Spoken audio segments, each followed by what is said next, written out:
I got a couple minutes I want to emphasize on this stuff. Even though my day's about to get real busy, I left out some stuff like the human sacrifice stuff. When I was in the past lives, basically demons, the devil, whatever the case, whatever you want to call it. Um, I actually did witness human sacrifice in my life, but basically it would be a past life experience. You can read up and research those. In which case, I was alive during the mine period, and I witnessed myself going up the steps, and I basically, and this is when I'm an adult. I'm like 19, 20, whatever the case was. I experienced a lot when I was like between 19 and 20. Um, I basically was walking up the steps and I offered myself up, and basically I saw myself being sacrificed by a bunch of Mayan Aztecs, and I saw a panther or a jaguar god, and I saw my heart literally getting ripped out of my chest. That's what I meant by human sacrifice. It's very dark and detailed, um, and through that, basically, I remember meeting multiple mythological gods, like Quetzalcoatl, the Egyptian time period. I think it was, I would see it I think it's like Bastet or whatever the case was, but I would end up meeting some of the Egyptian gods. I would meet all these different gods and whatnot, um, or the old gods, as H.P. Lovecraft would call it. So that also in terms of basically, even after I did black magic when I was 17, I never touched it again. Like after that experience, I told myself I'm never touching this again. That never happened. And then years later, obviously, I started getting into like all this other stuff like astral projection, meditation, all these other things. Um, but that cult of people that I was with, I cut them off eventually. That was due to personal reasons. Um, but it would be that, and then while I was in my apartment, I remember seeing a shadow person like face to face for the first time when I was like 17. Yeah, when I was like 16 or 17, when I moved to the apartment that I was at, and it was right next to me, like right across the table next to me, actual person. Um, so that I would also what else was there? Um, I would also hear have I would have sleep paralysis when I was like older as an adult. I'm not going to even say numbers anymore. Older as an adult, way before I turned 21. There's this musician called Paganini. It's his name literally is Pagan, Paganini, Paganini. And I remember listening to something on my old laptop, and he was one of the musicians that played music. And you know how they say don't play music out loud or whatever the case was. I was ignorant, and basically I played it out loud in my house, got sleep paralysis, and couldn't move. And I was in the house by myself because my mom was working. And I literally heard the symphony that he played um, in my house. This was like years ago. I'm careful what music I play out loud now, but point is, um, and during the duration of that period, I also wanted to emphasize something on my childhood too. I actually ended up meeting an angel in person when I was 15 or 16 when I was gang banging and selling drugs. I was at the mall one day, and I'm a very aware person. I was at the mall one day, and they're closing or whatever the case might be, and I was um, sitting down, and I'm very aware of my environment, and there was no one behind me, beside me, all types of places. Basically, the place was empty, and then through the corner of my eye, this almost this 6 foot tall white guy comes out of nowhere, and he starts talking to me. Spit. He starts talking to me about Jesus and ask me if I know that Jesus is my Lord and Savior and all this other stuff. And the guy appeared out of nowhere through the right corner of my eye, and didn't know where he came from. And he just sat down. Wasn't some predator. Wasn't none of that stuff. And the guy was actually it was an angel. I've heard stories about how people constantly meet angels and how they either minister to them or they prevent them from doing certain things, and or they prevent them from dying or whatever the case might be. And I actually sat next to a man that wholeheartedly loved Jesus. It couldn't have been a person, because a person doesn't just randomly pop up out of nowhere. Um, and so there was that. Also, through the that was my childhood thing. I wanted to mention that, and then basically, as I got older, I ended up meeting these people that were my neighbors, that stayed right next to me, and they were like, they had a small group where they studied the Bible. They were Russians. I still talk to these people, even though one of their brothers is dead. And they basically, that was the first time I ever felt the presence of God, of people that love God. Even though stuff happened between the people that wasn't the family, that I talked to. That's when I fully first felt the presence of God and how I actually know God's voice.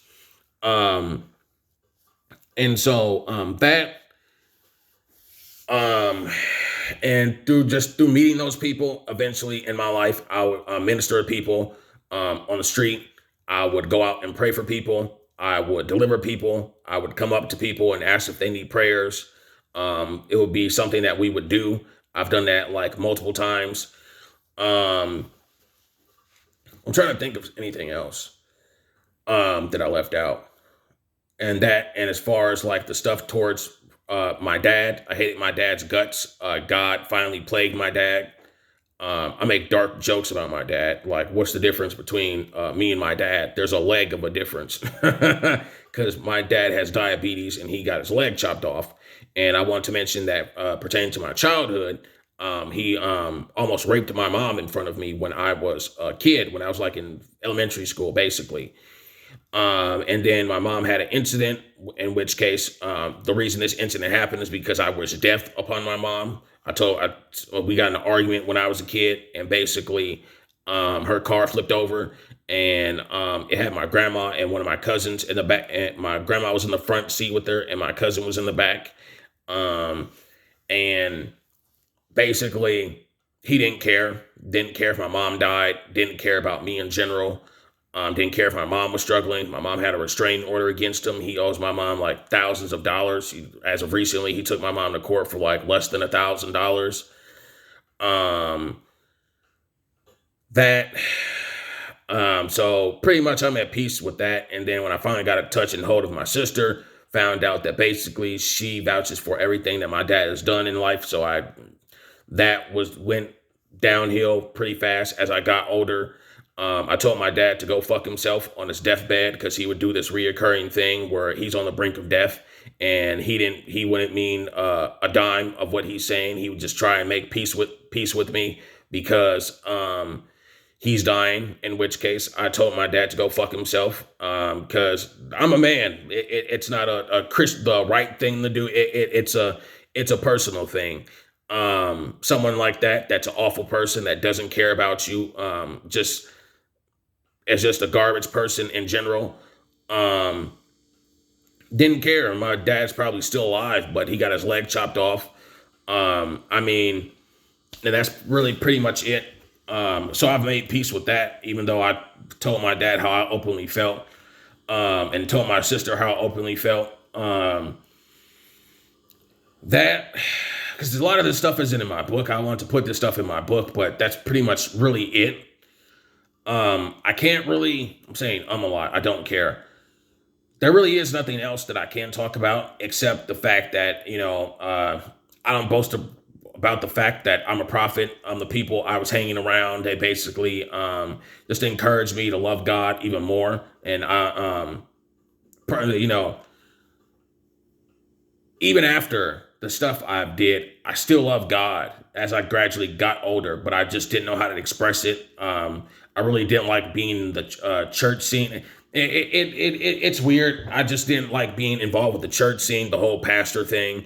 But because I always thought in my life that God basically wanted to force me to be some type of pastor, but that really wasn't the case. He basically gave me free will, and my free will basically is that my desire is to basically be a musician, write books, and that's pretty much it, and be a writer. And then I found out talking to God, my personal connection with God, is that actually being an entertainer is something that is way bigger than a pastor. Oh man. Now obviously you can see where, Hollywood and stuff. And so that as far as like my dark writings and stuff I write, I naturally express myself. Like I was always raised, and not even just raised, something I always learned, that the people around me, my family is very blunt. We're blunt people. Being blunt actually is a quality from God, because not everybody can be blunt. I have a blunt family. I have an unfiltered family. I have an unfiltered life. A lot of people have a problem with it. I don't really care. In which case, but God still speaks to me. God lets me minister to people. I'm not a minister. I'm just a guy that spreads information. I spread my love of how much I love God. Even on my business page, I message people privately, which also irritates me. That people think I'm trying to lead people to hell publicly, even though I'm doing this because I've basically, I'll say that later, because pretty much I have nothing else to talk about outside of actually who I am and who I am as a person.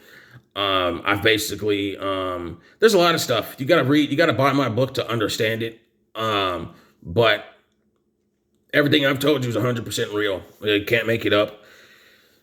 I have no desire to lie. So that, what else is there? Yeah. And then just me as a person. A lot of the people that have influenced me in my life, they're dead.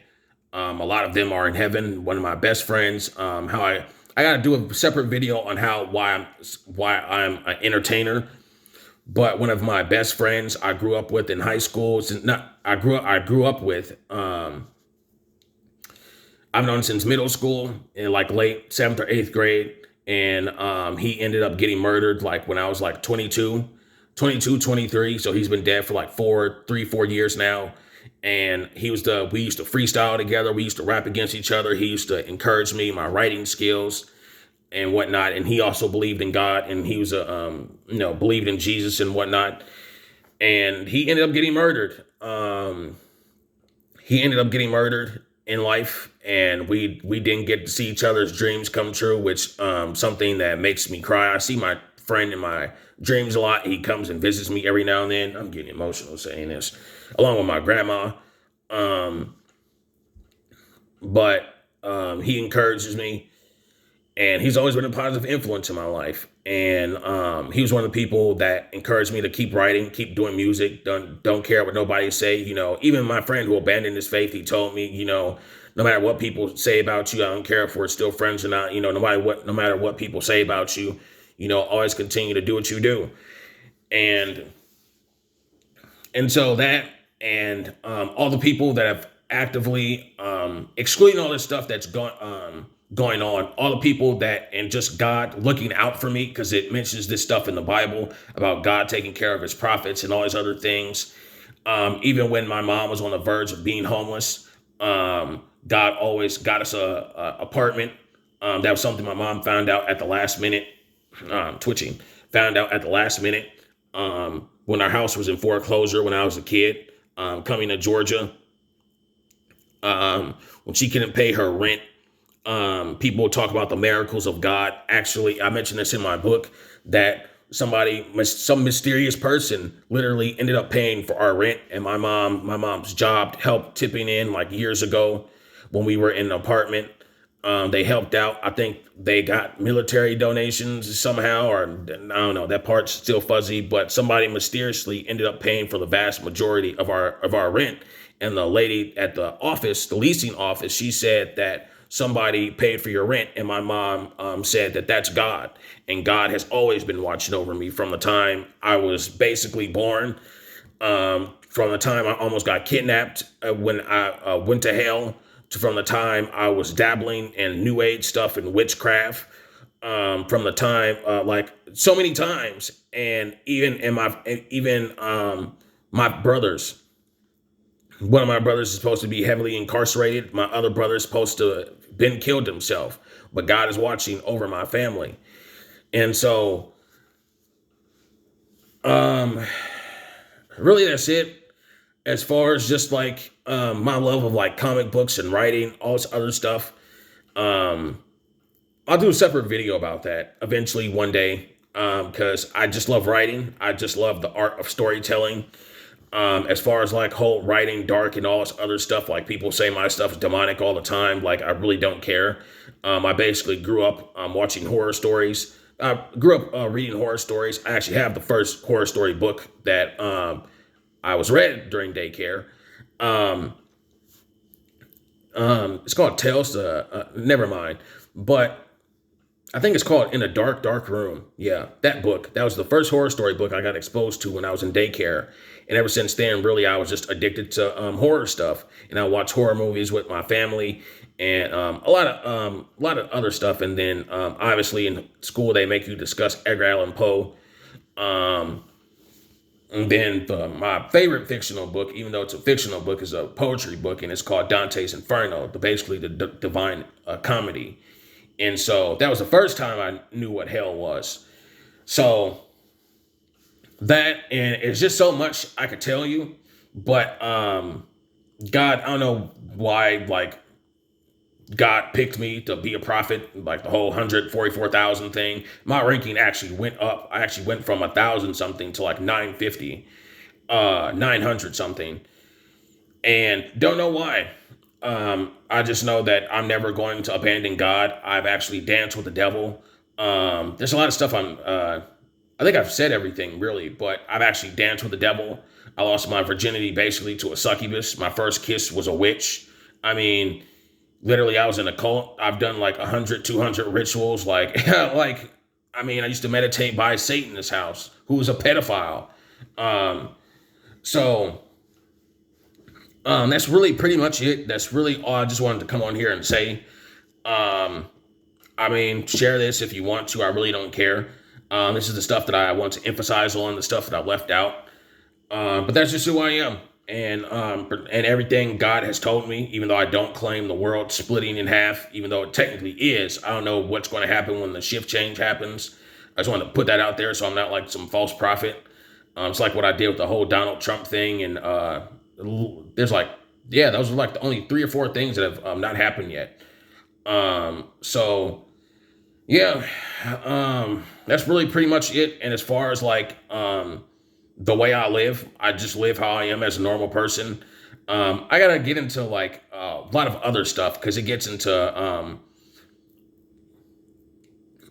a lot of other stuff. And I made a oath, a covenant with God, and I told myself that I wouldn't ever let a woman basically just control my life like how I was when I was 17. And ever since then, really, when I was like 21 or 22, I just started writing books consistently. I came out with 4 books within the same year. That's actually on my Amazon page. And that's pretty much it. I gotta emphasize more on a lot of other stuff when I talk about my the reason why I love comic books, why I'm an entertainer. But pretty much that's really it, and that's just who I am. So I just want to make this 3rd video and say that this video is it. If I emphasize on something else, is because I wanted to emphasize on my love for who I am as an entertainer. So that, and yeah, and pretty much that's it. And yeah, and then there's videos I gotta upload today. I gotta upload videos. And I'll probably get taken down. But and that's it. I love you. Love y'all. And that's really it. That's just who I am. And that's my life. And it's way darker when you read my book. But yeah. Love y'all and have a blessed day.